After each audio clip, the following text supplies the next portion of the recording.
Today about relationships. I'm Lauren Broussard, the co-founder of the Memo. Every month, we bring a woman to talk about business, career, and life with us. This month, the Memo is happy to have Joi-Marie McKenzie, the author of The Engagement Game.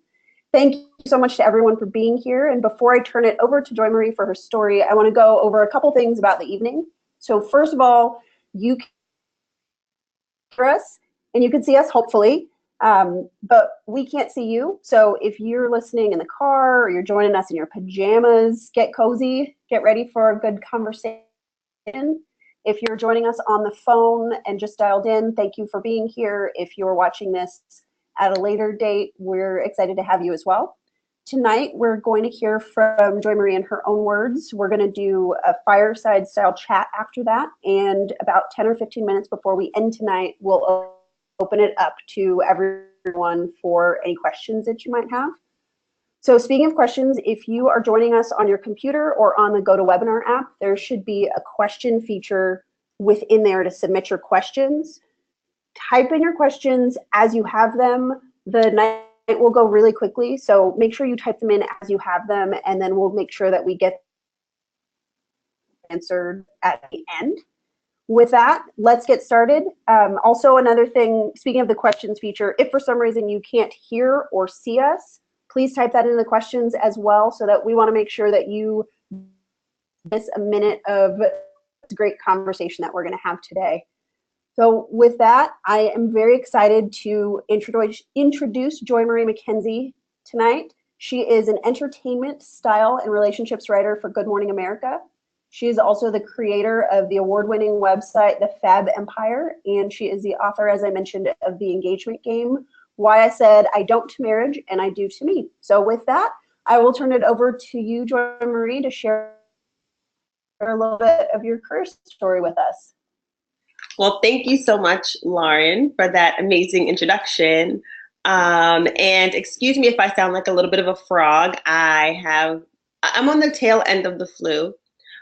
So if you see me drinking water, it is not because I'm trying to be Mariah Carey. It's because I have the flu, but we're going to make it. But thank you so much for Minda. We met months ago and we just kept in touch, and she's just been so supportive. So I just want to say thank you to her for just inviting me to speak to you guys today about my career. I mean, I was thinking about this earlier as I was preparing for tonight, and I can't believe it's been 10 years since I started my journey into journalism.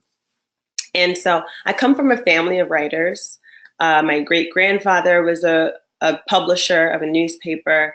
My grandmother was an editor for a newspaper until the very day that she died. My mother's a writer.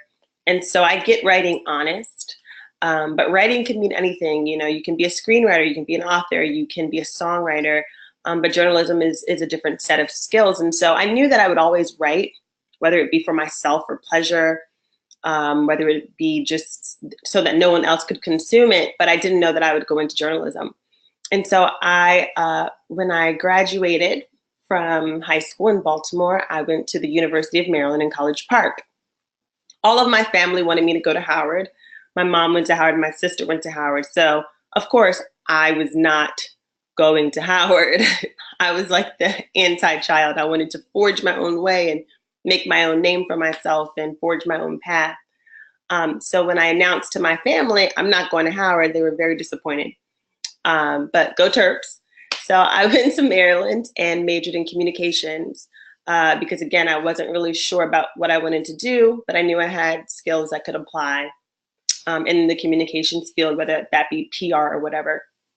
And when I was at school, I wrote for the school newspaper. We had the Diamondback and the Eclipse, and the Eclipse was for the black and brown people. So I wrote for both papers, and I said, okay, like I like journalism, but still it hadn't bit me yet. You know, the bug had not bit me.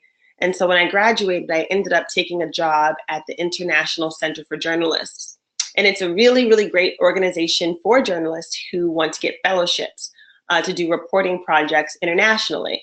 And so I was the communications manager there. And so I would help find and assist journalists who were doing reporting projects in Austria, in Germany, and the southernmost parts of Africa, in China.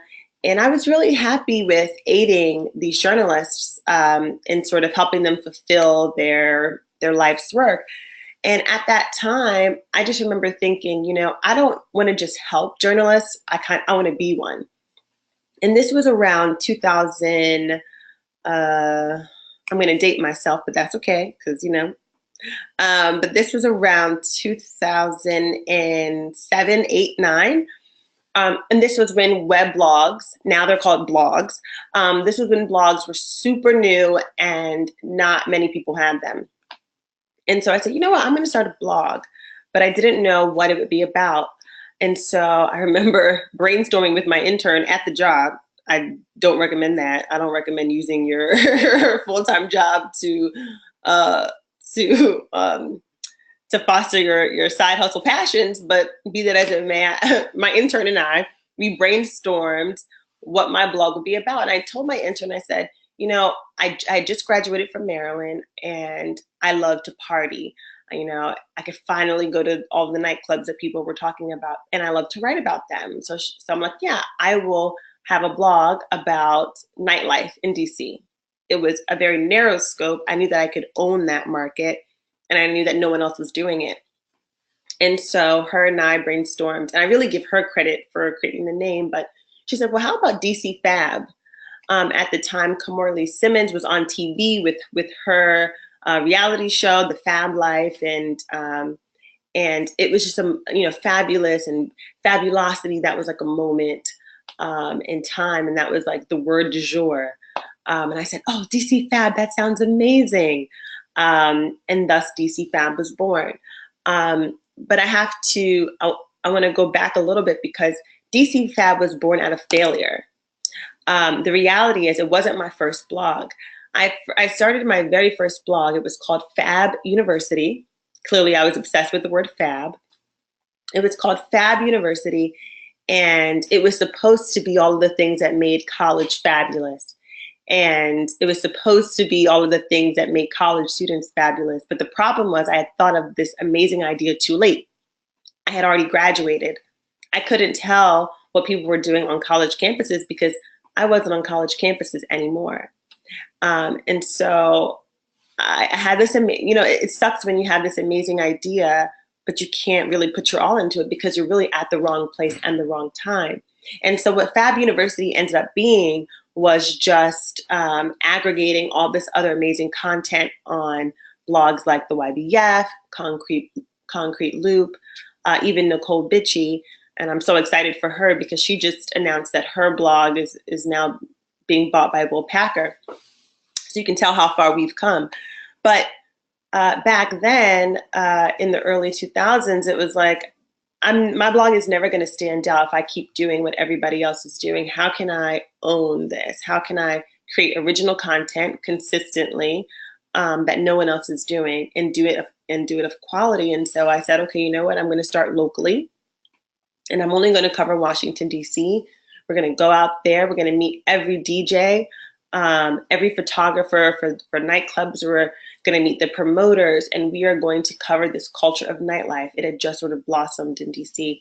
And that turned out very well for us. In the first year, with no promotion at all, I think we had tens of thousands. I don't remember now because it's been so long, but I want to say maybe 30,000 unique visitors, which was like unheard of. And I was so new to the field that I didn't even know people were reading it until people would stop me in the club and be like, oh, you're that DC Fab girl. And I'd be like, oh yeah, y'all are reading? This is great. And then I got hip to Google Analytics and we got it all together. And I'm like, wow, a lot of people are reading this. And the Washington Post would pick up our gems in there because we would cover, you know, athletes coming to the city, and we would cover their birthday parties, and that took us up another notch. And then we would cover any celebrity who was coming into DC. And so through this one idea and growing organically and really doing it not for the numbers or for people, but really doing it because it was a passion of mine, doing it in a way that I could own it, and doing it in a way that I could create original content that nobody else had, I was able to move very quickly in the field. And then, of course, other writer friends they said, I want to do this too in my city. I had a friend in Baltimore who said, I want to do this. I said, great, let's do it. We'll call it Be More Fab. I had a friend, one of my line sisters, she was at Harvard at the time, and she said, we need this for Boston. I said, great, let's create Boston Fab. And thus the Fab Empire was born. And so in a span of about 3 years, we had expanded into 3 cities. And I think today we're in more than 5. And so that really began my journalism career, just doing what I love to do, going out, writing about it. That really birthed my journalism career. And I really treated it very seriously. I think a lot of times, because they're our hobbies or because we're not getting paid by someone else for them, we don't take them as seriously. But for me, from the jump, from the get-go, I always treated DC Fab and the Fab Empire as very serious. And I think because of that, people treated us very seriously. And I'm going to take a break and if you guys are just joining us, because I see there's some new people, I have a cold, a very bad cold. So I may stop in between because my throat is killing me. So I'm not trying to be a diva, but hold on. Okay. So the Fab Empire is now booming. We have now, not only do we have partnerships with other publications. So at one time we had partnerships with Essence, Radio One, digital platforms. Then NBC called. And NBC Washington was trying to get its content off the ground. And so an editor there named Zana O'Neill, I'll never forget this, but she reached out to me and said, hey, would you want to blog for NBC? I'm like, of course, this was, and I was still working my 9 to 5 at the nonprofit. And so I said, of course. I never knew how hard it would be, not only to have a full-time job, then blog for NBC Washington and still maintain my blog on my own platform. That was a lot. I really stretched myself too much. There were plenty of nights where I should have just stayed home, where I didn't need to go out, or where I could have delegated. But those were the growing pains of having a business that really relies on you. At any rate, when NBC Washington called, it definitely gave me a vote of credibility. And I was able to use that to get other clips in other publications. And so I was able to get clips in Clutch Magazine. Sorry, y'all. Clutch Magazine and yeah, and that still exists. And other amazing publications and local newspapers. And I did that for about 2 years until I knew that I wanted to leave my full-time job, and I knew I wanted to do this journalism thing full-time. I'd been sort of playing around with it, but I knew that I had outgrown Washington. I had gotten to a place where I could walk into any party, any restaurant, anywhere, and I would know 3 people. And I'm the type of person who's always looking for the next challenge. And I felt like a very big fish in a very sizable pond. It wasn't like, DC is not a small place. It's one of my favorite cities in the world. And it was at the golden years when the Obamas were there. And so a lot of companies took advantage of that. They were throwing money at DC. It was a really great time. And so especially as a young Black professional, it was a great time to be in Washington when the Obamas were there, because all the best Black people were working at the White House, and a lot of companies set up shop to really invest in Washington and invest in what the Obama's agenda were. So it was just a really great time to be in Washington, but I knew that I had to leave. So this was around 2009, 2010. And I said, okay, well, the quickest way to move to a different market is to go to school there. And because I didn't have a journalism degree, I said, okay, maybe I'll get a journalism degree. Maybe I'll get my MBA. I would love to look for a program that had a joint program. And so one of those schools was Columbia that had that joint program. And so I visited, I loved the school, but I still wasn't convinced that I needed this degree to get what I wanted. My end goal was just to be in a newsroom in New York. And I'll never forget this. I had a conversation with the dean of the school at the time. And he said, yeah, you're right. You don't need a degree to get what you want. But he said you can either do it on your own, hustle. It'll probably take 2 to 3 years, or you can come to school, come to this program for 10 months, and when you graduate, you'll be there. And so it's just a matter of saving time. And I took him up on his offer. And so I enrolled in Columbia in 2011 for my master's program. I was one of the older people there because I'd been working, and this was, you know, at the end of the recession. So a lot of students could not get jobs. And so they would just go to graduate school straight away. They would call me grandma at school when I was like 24. So I was like, what is going on? But I did not, and a lot of journalism students, or a lot of journalist writers ask me, is it worth it to go to graduate school? For me, I went there for a very particular reason, to move and to network. So I did not go to Columbia to become a better writer. I don't think it improved my writing skills, not one bit, honestly. I do think it improved my reporting skills. It did teach me a lot of the foundations that I need to, you know, set up a frame, you know, set up how things look, how to shoot on a DSLR camera, all those things that I probably wouldn't know or care to know, but maybe I could have learned on the job. But what Columbia did was put me in a space where there were hundreds of other people around my same age who were passionate about journalism. And those people are still my friends today. And not only are they friends, but they are the first people I call when I want to switch jobs, right? Like, I have friends at Forbes, at Wall Street Journal, at NBC. And if they hear of a job, they're like, yeah, Joy, you should go out for this. And so really Columbia, the best thing that Columbia provided me with, or any master's program for that matter, is the network. And I was very adamant about that. And I know we're going to talk about this a little later, but the one downside I had of that program, of really myself in that program, was that I did have a boyfriend, the same boyfriend I wrote about in my memoir, The Engagement Game. So a lot of the parties and the things I just didn't go to because I had a man at home, and I wanted to keep that man at home. But in hindsight, I do wish I would have hung out a little bit more, because it just added fuel to the fire of Joy, the grandma who's going to go home at midnight, and don't call her to bring Patron, because she's not. Anyway, so after I graduated from the 10-month program, sorry, y'all. After I graduated from the program, I got a job. I had a job already upon graduation, and I was at Loop 21, which no longer exists. It's a website that no longer exists. And I was hired as the assistant entertainment editor there. I am so sorry. Hold on one second. God help me, Jesus.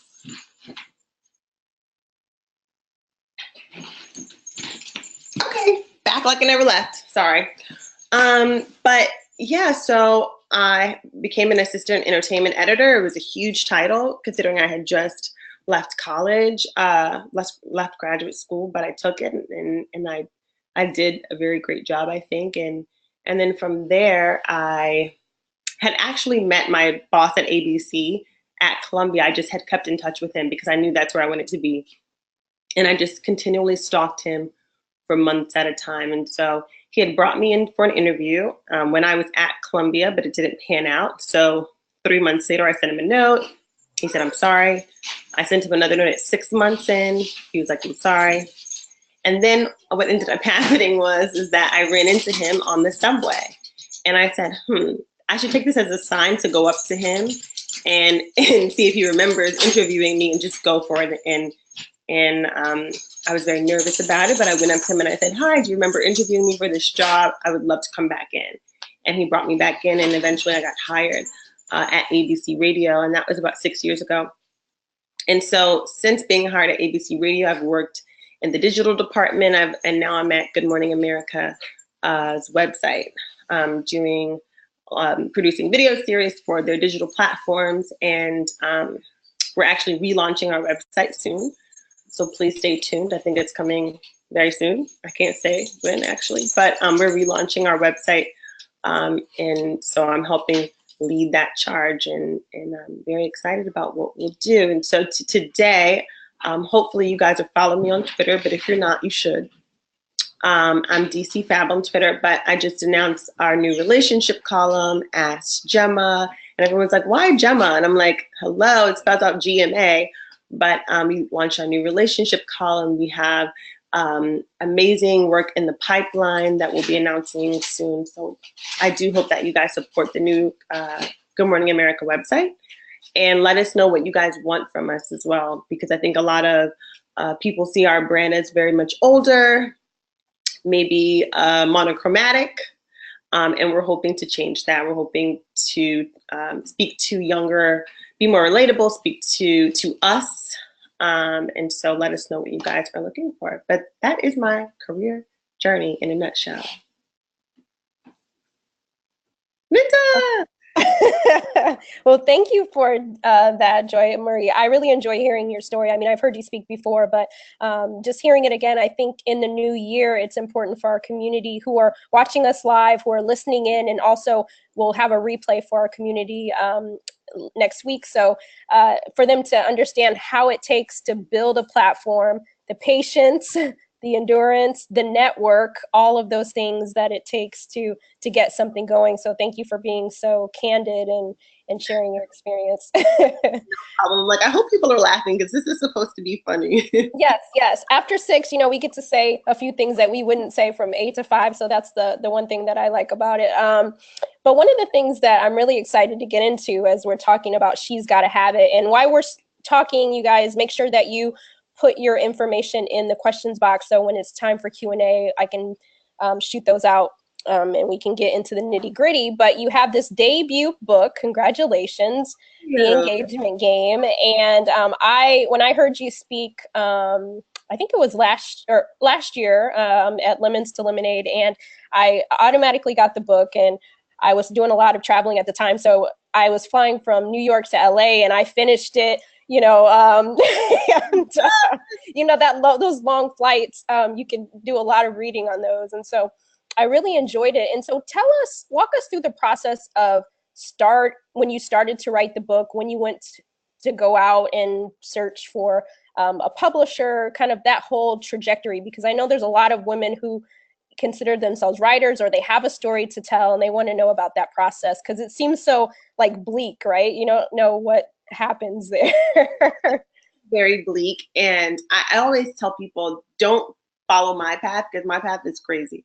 But yeah, it is bleak, especially for writers of color. There's not many of us at the publishing houses, and therefore it's hard for people to really connect to our stories, especially if you're writing about a memoir. So you really want to be paired with an editor who really understands where you're coming from. But I essentially had no intentions of writing a book when I wrote it. So, as I said before, I come from this family of writers. And so, when we were little, yeah, we went to the park, but we also, like, a day out would be like, okay, let's go to the library, and then we're all going to meet back here in 20 minutes with our books, and we'll go home and read them, and we'll journal. So that was like we were nerds, complete nerds. So that was like growing up in the McKenzie household. And so I've always journaled since I was little. That was like a thing that we did, like go sit in the corner and write and, think. And so I was actually journaling just as I always do when I began to write what would become The Engagement Game. And I just remember writing I was in this 5-year relationship at the time, very frustrated that it wasn't moving where I wanted it to move and where I thought it should move and where I thought it deserved to move. And I just wrote out the most honest I had ever been. I mean, in your diaries, you're usually very honest. And it was very honest. And I remember after writing those few pages out, I remember thinking, wow, that's kind of good.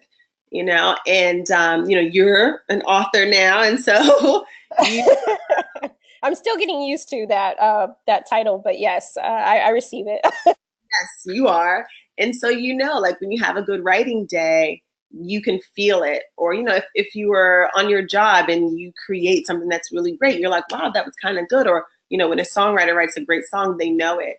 And I had one of those kind of like, wow, this is kind of good feelings. And so usually when you're a writer, you want to get feedback. And so I knew this editor from church, my local church in Harlem, who had told me, oh, send me your stuff. But people tell you that all the time, and they don't ever mean it. Okay. So, but I was like, I'll just give it a shot. I sent it to her, and she replied. She replied back and said, you know what? I want to see more of this. Can you write me 30 more pages? Like, I think you might be interested in this. And I was like, okay. I'm like, when do you need it? Oh, 2 weeks. Okay.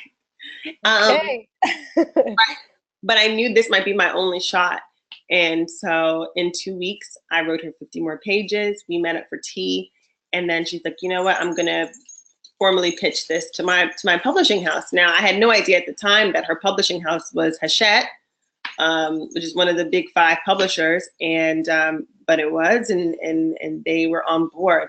So I pretty much wrote a book unagented, and literally by meeting this woman in church. So I always say, by the grace of God, it happened. Because, Won't he do it? Won't he do it? Always will. I didn't have, normally people have like, you have your first chapter outline, or you have like a prospectus. I didn't have any of that. But I knew because of that, this story really just needed to be told, and it was going to be told one way or the other. And it just kind of confirmed to me how special this story was, because it was going to get out there one way or the other. That's amazing. You are so right. I love hearing the beginning story, because everyone has this different type of roadmap on how they get the deal. And it just amazes me. But when it's supposed to happen, it will happen, right? And so congratulations. That leads me to my next point. For those who haven't read the book, and make sure that you go get yourself a copy, you go get your girlfriend a copy, your grandmother, whoever. This is a book for all.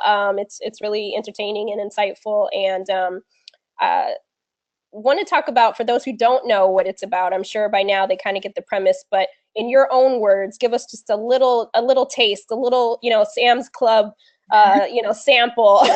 Give us a little something.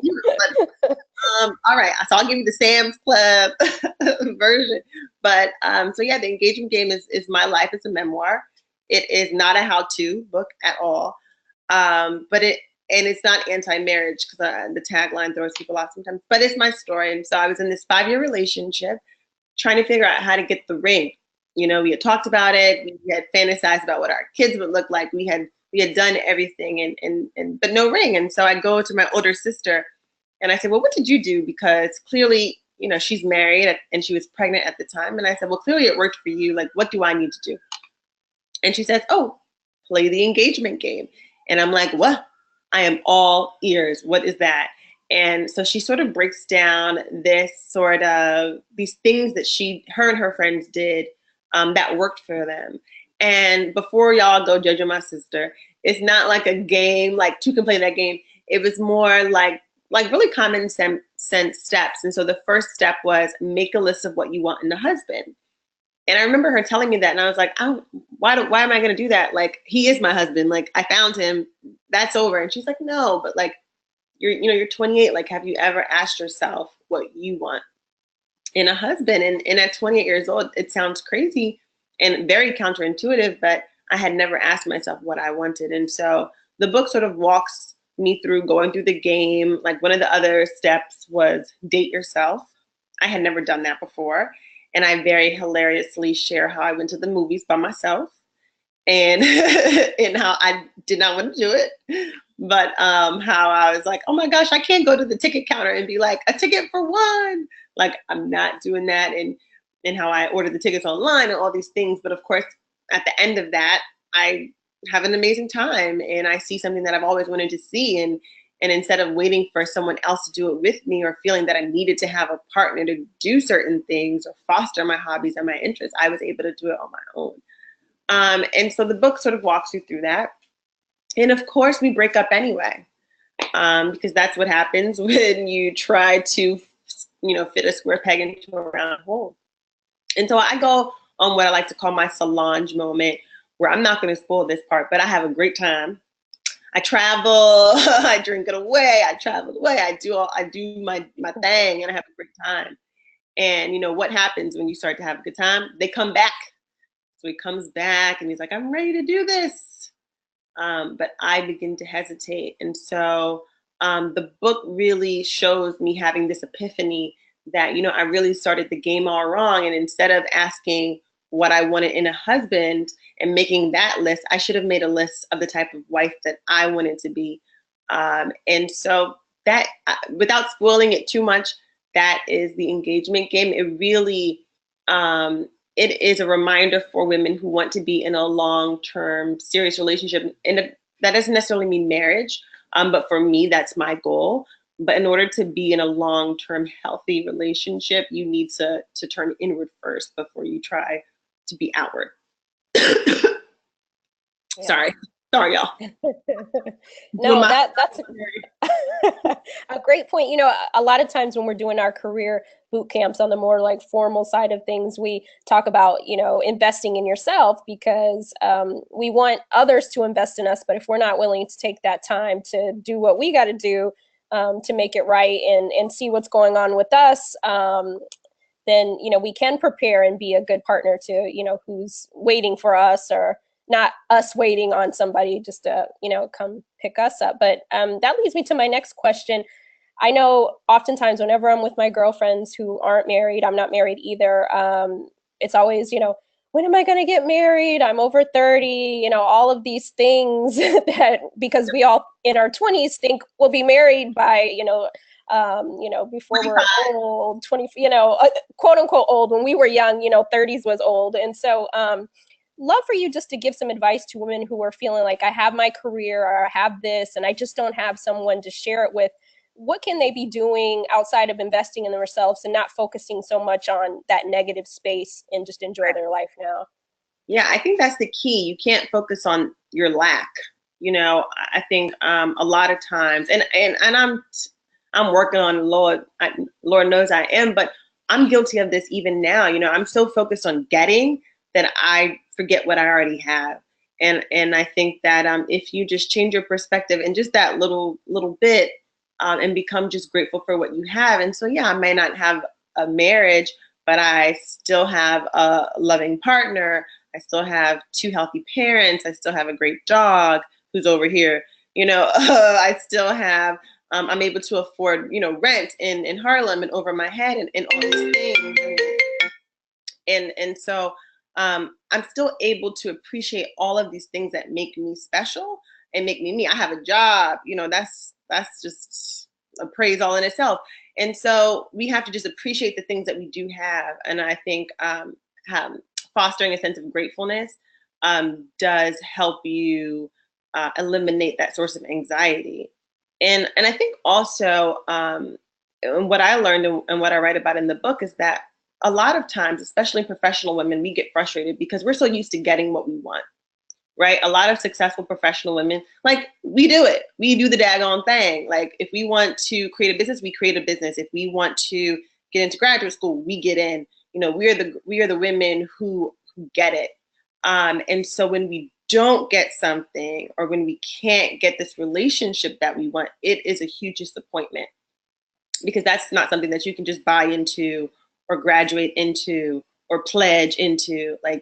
So it is a disappointment. So allow yourself grace for that, and recognize that a lot of things aren't going to come on your time, and there's a reason for that. So for me, I'm like, yeah, why couldn't I be engaged when I was 28 years old? I'm 32 now, for those wondering. But if I was engaged at 28, I would likely be divorced, because I was not the mature woman that I am today, nor the caring person, nor the woman willing to compromise and share, basic things. I just was not ready for what I felt I deserved. And so a lot of times when we feel like we're in this holding process, we're not realizing that it's really just time to give us the opportunity to prepare. And so how do you do that? Get to know yourself. Foster your hobbies and your passions. A lot of the times people say, well, I can't meet a man. Where they at? Go do the things that you love to do, and you will meet people that love to do what you love to do. And so use that time, that waiting time, to really prepare instead. And I think y'all be okay. No, that's really great advice. I think in the realm of like social media and hashtag relationship goals and all that stuff, it's like, stop going to that girl's page if all you know she's going to be posting is relationship goals Yep. and you're feeling some kind of way every day. Like, don't do it to yourself.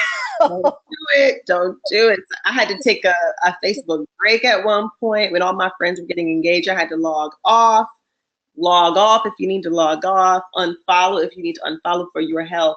And don't live your life through social media. A lot of us, we do that. We live our lives through our phones, but and we never know what people can get. It was funny. I was looking at a conversation that a lot of married women were having on Facebook the other day, and they were complaining about crazy things, y'all.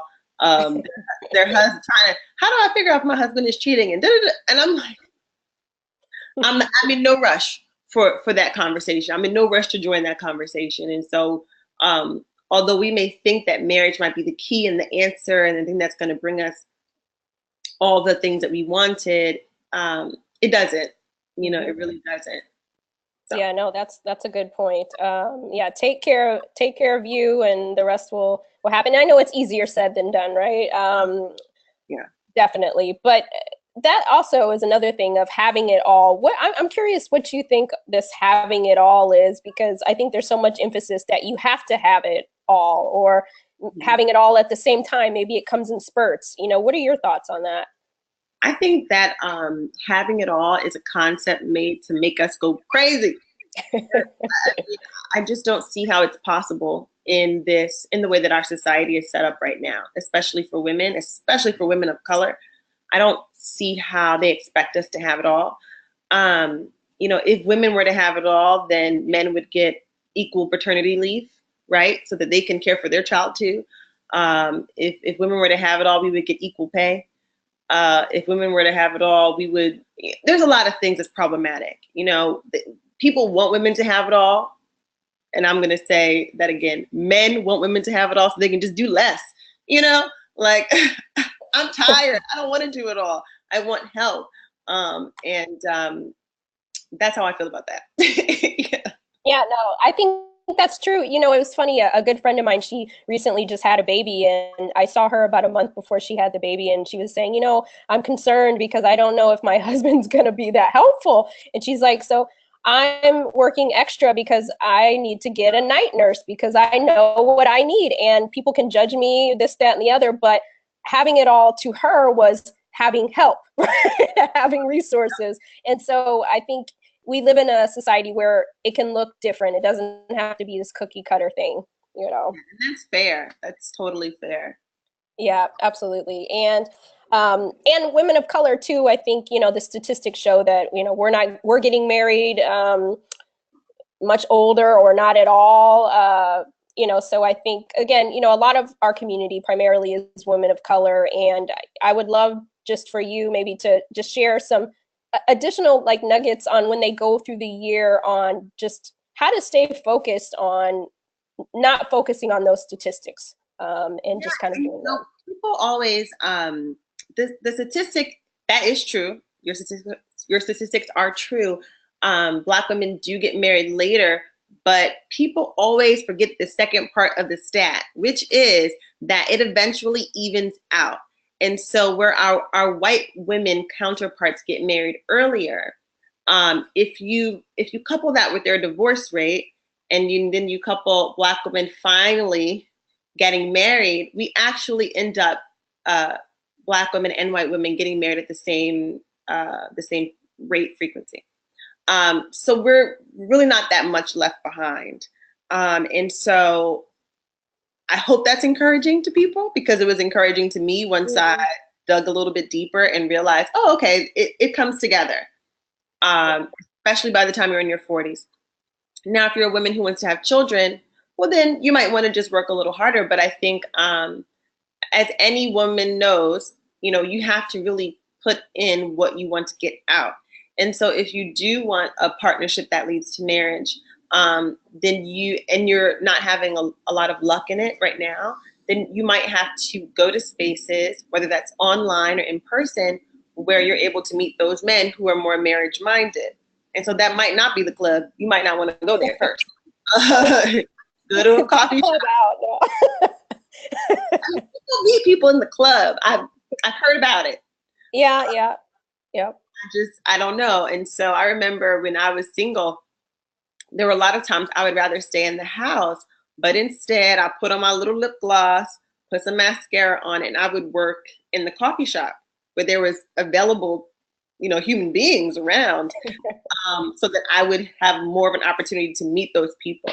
And so if that's where you are, go out. I know it's cold right now, so it's super, super, super hard to do that. But yeah, even in the winter, I would be at the coffee shop with my coffee near the fireplace, trying to just be out and see who I can see, or going to things, museums and art openings that I just naturally enjoyed, hoping and just keeping my eyes open. And when I get there, not being afraid to look and smile. You'll be surprised how much a look and a smile can invite someone in. I think a lot of times we get to these events and we'd be like this. You better tell it. You're not gonna meet nobody, girl. No, you got to look up from the phone. You got to look up and you got to say, hi, how you doing? Use your, y'all know what to do. Y'all not y'all know what to do. Look up. Look around and see what's going on, and you'll be surprised. Yeah, no, that's good. Good advice. Have fun with it. Like a lot of my girlfriends too, and then I'll move on. But a lot of my girlfriends are like, "Oh, it's so hard, and I'm not having any fun." It's like you have to be intentional about this activity. Like dating is supposed to be fun. Mm-hmm. You got to be intentional about that, and don't expect to meet your Prince Charming or any Prince Charming on any date. Just go out there and try to have a good time and just meet people and see what you like, what you don't like, and don't try to put so much pressure on each individual person. And I think you'll have fun. I hope you. That's the key. Have fun and don't, and just like I think with our careers, we put ourselves out there, right? We have to ask for what we want. We have to go after what we want, not in like a desperate kind of way, but in having fun and plotting and being strategic and going after what you need. But I know switching gears in love and relationships and quote unquote, she's got to have it is, I know there's a lot of aspiring writers or people who are writing out there. And what are your thoughts on the traditional publishing route versus self-publishing? I'd love to hear what you think about that. Yeah, I mean, I don't know if I'm the best person because I've never tried to do self-publishing, but I will say that I don't have any qualms about it. I will tell you that self-publishing is a lot harder from friends who I've known who have tried to do it. It's just a lot more work.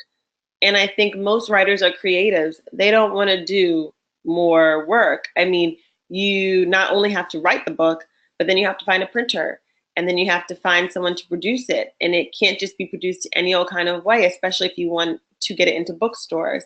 And that's another thing. In order to get into bookstores, it has to be on certain distribution channels that these bookstores recognize.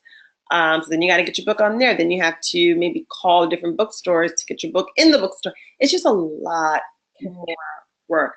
But with that being said, if you hear that and you're like, that's fine, I'll do that to produce this work, then go ahead and do it. And the great thing about that is that when you sell it, you get all the money.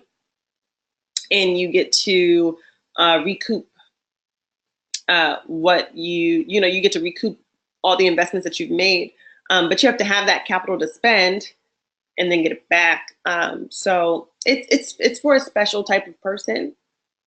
I don't know if I have the heart for it, but I think that it's doable. People do it every single year. I think there's 200,000 books published a year, and half of those are self-published. And so people are doing it, and people are making a lot of money from it. But you have to realize how much work goes into it. And I had another author friend tell me, I don't know if this is true, but I believe her. She's a great author, so I believe her. And she says, the average author sells only 250 books. I could not believe that statistic. So look it up. I'm gonna look it up too. But but I believe her. Her name is Sherry Riley too. She's an amazing book as well called Exponential Living. But But that's what Sherry told me. And so if you think about that, on average, you may only get, let's just say you do better than that. Maybe you sell 500 books. Are those 500 books going to have you not only recoup what you've spent, but also give you a profit? If so, do it. If not, I wouldn't do it. So just waiting. Yeah. That's good advice. The nice thing is you have options out there, so weigh them. And the other thing, so you gave some advice on either self-publishing or going the publishing route. And for those who are thinking about the book and scared to do it, what advice do you have for them? Yeah, girl, you're gonna be scared. It's scary. It's a scary process. I mean, just because how I got my deal was so happenstance, I was not prepared for like, oh, now I really have to like tell my business. And oh my gosh, people are gonna know my business. And half of the things in this book, my closest girlfriends don't even know. So you're going to be scared. So just get that through your head.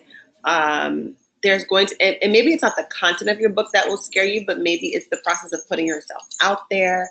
There's so many times in the author process where you have to ask for things. And this was really a lesson that I had to learn because I'm so used to people asking me for things or me not having to ask anybody for help. But when you become an author, you will have to ask everybody for help. And Minda knows this because she's come to my book table before, but you will have to sell your book to every single person over and over and over again. And so you really have to love what you're writing and then not be afraid to share it. It's not for the faint at heart. And I never knew how hard being an author is, but it's also very rewarding. And so write something that you really care about, write something that is really going to be personally rewarding, because there are times when you're going to be scared, you're going to be exhausted, you're going to be sick of talking about your book, and then you're at someone's baby shower and they're like, oh, Joy wrote a book, tell us about the book. And you got to tell people about your book because you have books to sell. So this process is not for the faint of heart. If I had advice, the advice that I would want would be, don't be afraid to ask for help. Don't be afraid to write that follow-up email.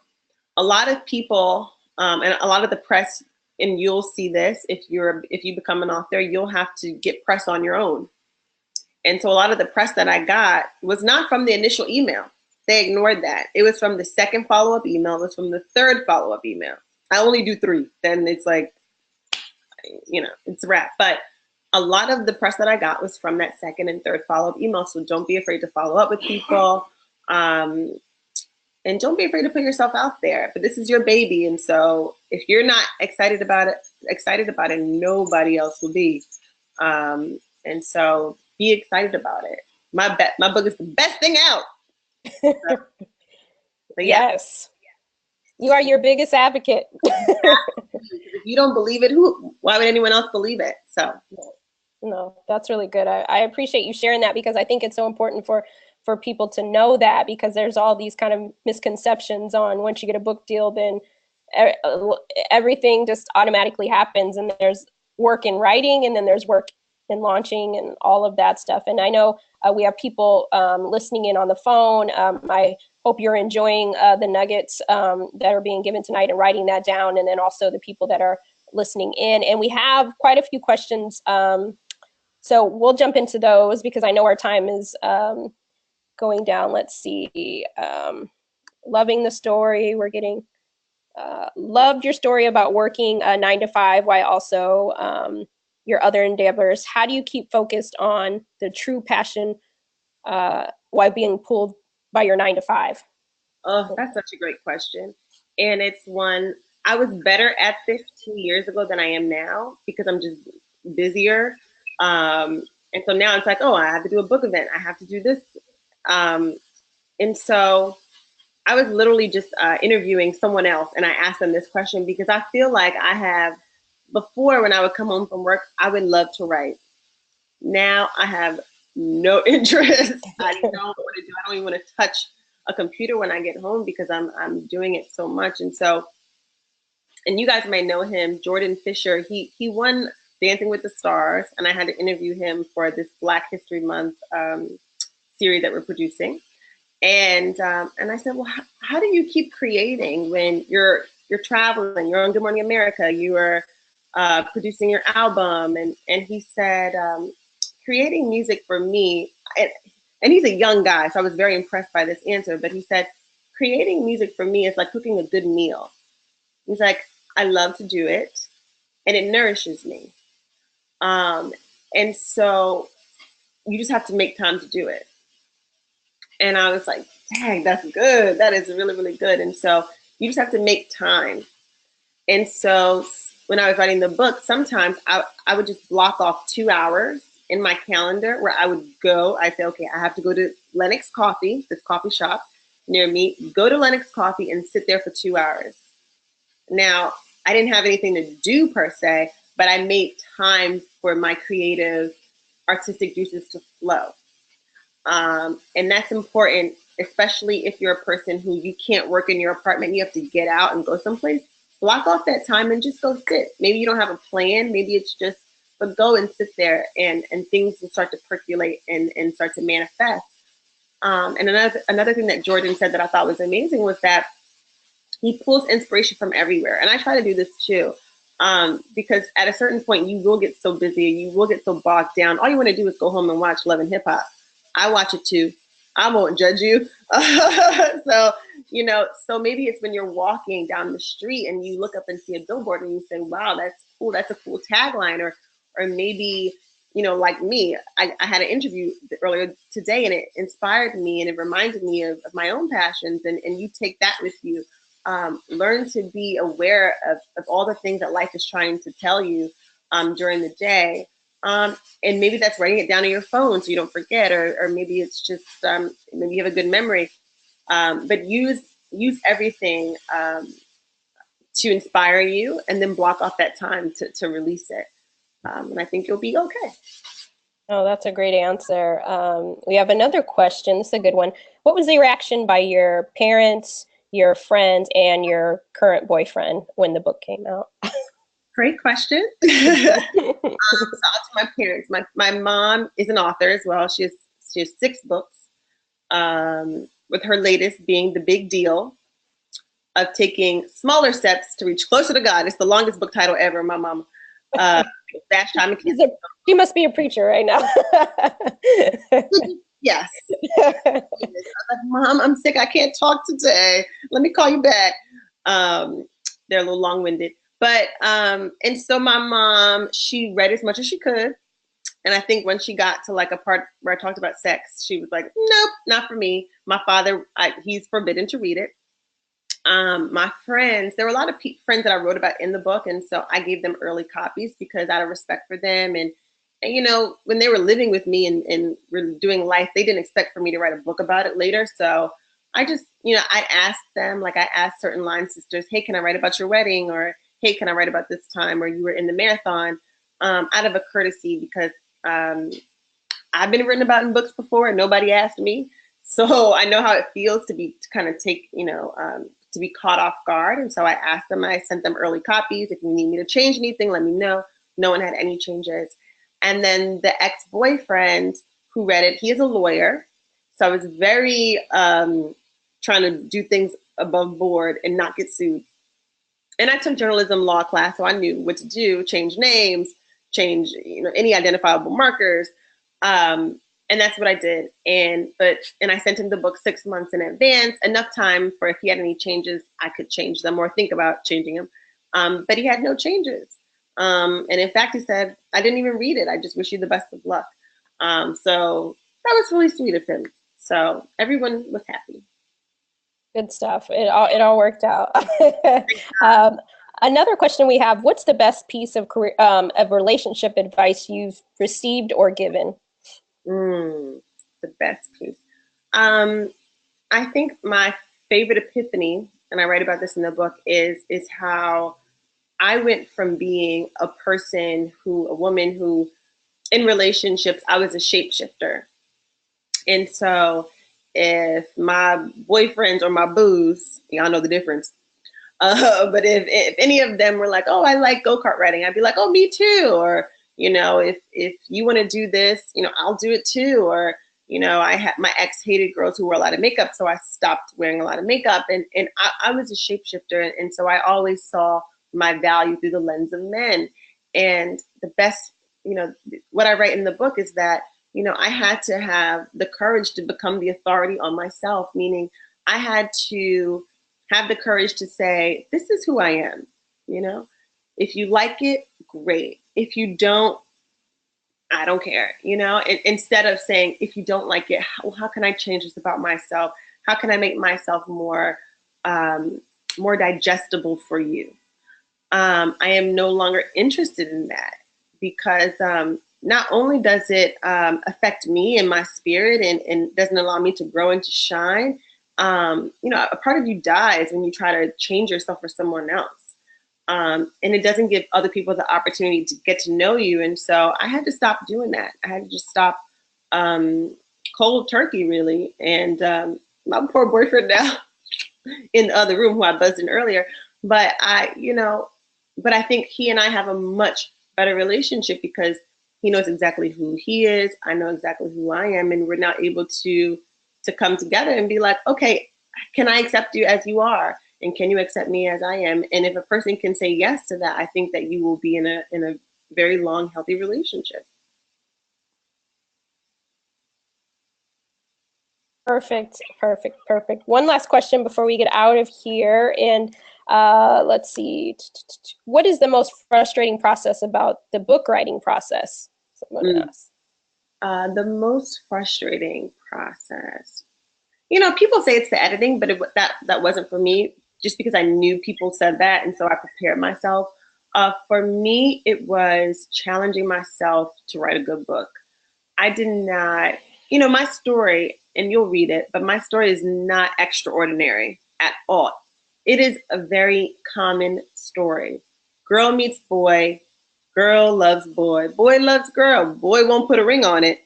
So now girl is just waiting. Like, y'all know people in your life. Maybe that's you, maybe that's your mom, maybe that's your aunt, your best friend, your line sisters.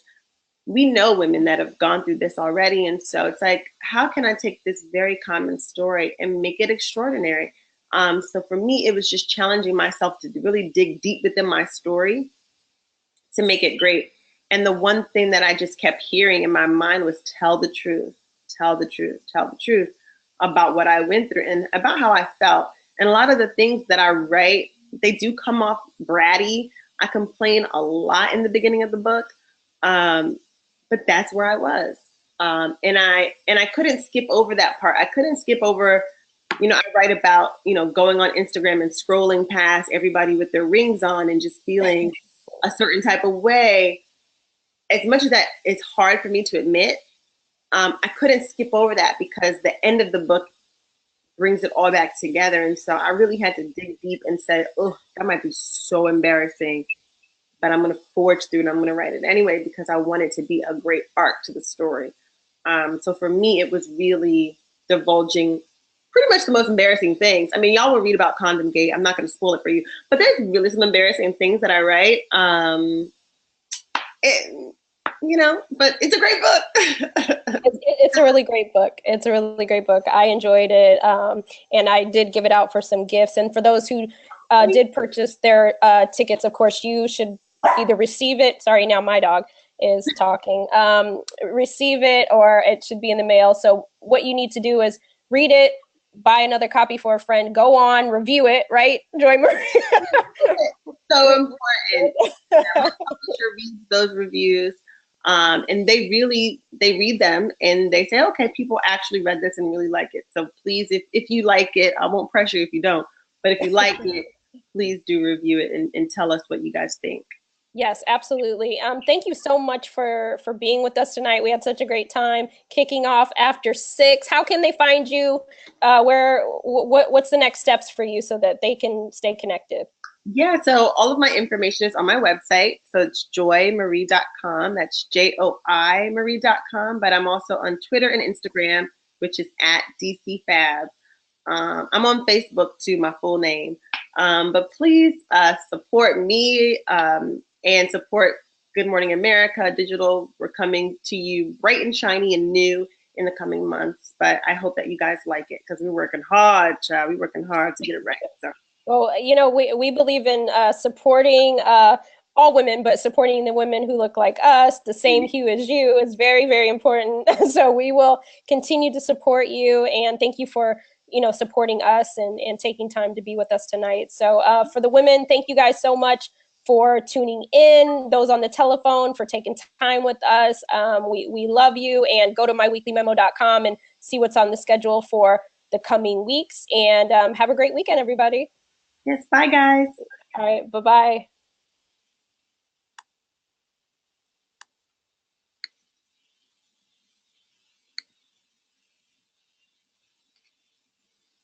Okay, close.